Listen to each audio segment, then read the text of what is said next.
What's up, everybody? Saturday, May 8th. 1 week from today, I'm on my way to the Grand Canyon in preparation for my hike. That'll be from the North Rim to the South Rim in 1 day, 24.3 miles, 11,000 feet of elevation change. I've been training. I'm really psyched. I can't wait, and I'm going to record the whole thing and put it up here so you guys can see my trip. So let me say this, I'm on a one-man mission to turn around the narrative that is now we're hearing about people who are getting fiscal support, getting stimulus checks. And I just think this is a very malicious and divisive narrative, attacking people who are getting fiscal help, stimulus checks, other forms of support, and saying, you know, they gotta go back to work. They gotta go back to work. And we're actually seeing some states, South Carolina, Montana, canceling federally funded unemployment benefits. I didn't even know they had the right to do that, but they are canceling unemployment benefits that are federally funded to incentivize, and I think it's a cruel way to incentivize people to go back to low-paying jobs. Now, let me say this at the outset. If you are a business owner, and I know many of you are, I am on your side, and you have been put unfairly in the middle of this whole debate, this whole argument. And all of this goes back to years and years and years of policy which has been specifically focused on keeping wages down, offshoring, deregulation, union busting, all this stuff that has created an environment where income flows up to the top. It flows to corporate profits and it flows to the wealthy. You have been put in the middle of this situation. If you're a business owner, I could totally understand your frustration with this. I can understand your anger at people not going back to work, but I just want to say this is a misdirected anger. And there's nothing that I could say, or there's nothing that's going on in the short term, unfortunately, that's going to alleviate the difficulties you may have in your business with bringing people back to work. But think about it. First of all, let's set that aside for a moment.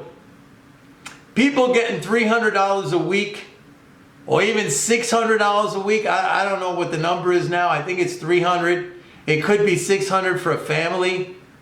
And if it is for a family, I mean, they're still living below the poverty line. If they're getting $600 a week for a family, and that's enough for them to not go back to that job, it says a lot about what they were earning in that position. Now, that's no criticism of the business that is employing them. That is a criticism of the system. And again, the system is a reflection of policy that has been in place. You got to go all the way back to Reagan and maybe even slightly before Reagan. Policy which has been designed to funnel income to corporate profits and the very wealthy. Remember, tax cuts for the rich. Tax cuts are the fiscal equivalent of spending increases. So if they're complaining about this, or if they're attacking low-income workers for not going back to work, they have been enormous beneficiaries of government largesse, of government payments over the last 40 years. Tax cuts are the fiscal equivalent of spending increases. Anyone who has gotten a tax cut, and by far, we're talking about the top tier of income that have received the vast majority of tax cuts. That's literally the government writing checks to them. They have no business to be complaining about this.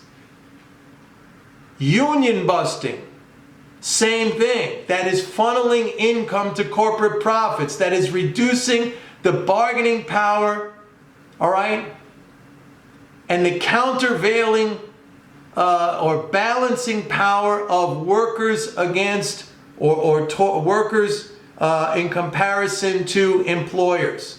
That has been a focus, a target of reduction of subjugation, and that has happened. Offshoring, the ability to move manufacturing and other production offshore to eliminate jobs, all of this stuff. It's very, very unfair to blame people right now for getting $300 a week as not going back to work. And again, I completely empathize with business owners. You have been put in a very difficult situation. It's not your fault. You are not to blame. The system is to blame. The political system is to blame. I empathize with you. I want you to be able to get your workers back, but you have to understand something. This is a temporary situation. It is temporary in the sense that we're going through a transition. And sometimes transitions come with, a little bit of pain and dislocation. And that's exactly what's happening. In order to even out the playing field, at least a little tiny bit, we have to go through this. And this, believe me, is not going to even out the playing field in any significant way. It's going to be a minor adjustment. And what I see right now as a reaction to this, with states shutting down unemployment aid to people, I don't even know if it's going to get very far, unfortunately. But what happens is, and I tried to explain this in my last video, as workers, as people, employees have more money to spend, business profits equal gross sales minus cost. If you're a business owner and your cost goes up because you have to pay workers more, if those workers have more money to spend, if the net income in the economy goes up, your profits are not going to go down. Now, a business, a single business now, may be experiencing hardship. But in the aggregate, when that additional income flows into the economy, it's going to lift all the boats. The other thing I want to say to finish this off is that I'm just really, really bothered personally by this just insane level of negativity and pessimism. It's like everything that sells, everything that is popular is wrapped in this just negativity. If you look at the media, headlines, it's always about something terrible. It's always about a crash. It's always about something negative. If you look at some of these idiotic quacks out there in the financial industry, hawking their garbage, it's always about, debt and doomsday. It's always about everything terrible is going to happen. I'm sick of this, man. I want to be positive. Everything is going to work out. People have to chill and calm down, number one. And number two, they have to be educated. They have to be informed. If you're buying into all this crap by these idiots out there, pitching doom and gloom all the time, I'm sorry, you deserve to lose everything. Because that's not reality. That's somebody, playing with your head to enrich themselves. It's disgusting.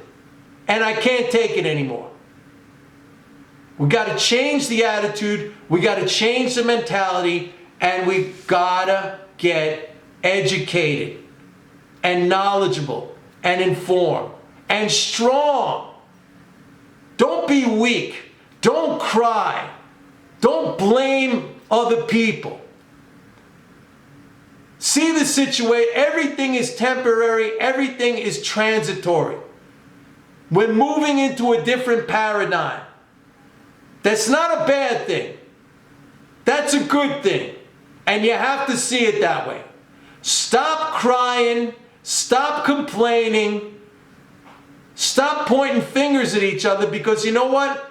It's the people at the top manipulating you like a bunch of puppet masters, and it's so divisive, and this is the problem what's happening right now in this country. And they know it, and they're doing it on purpose, and you're all falling for it. And I'm on a one-man crusade to turn this thing around, and I'm not going to stop. And every single video I do now, for as long as I have to do it, is going to have this message. Have a great Saturday, everybody. See you tomorrow. Bye.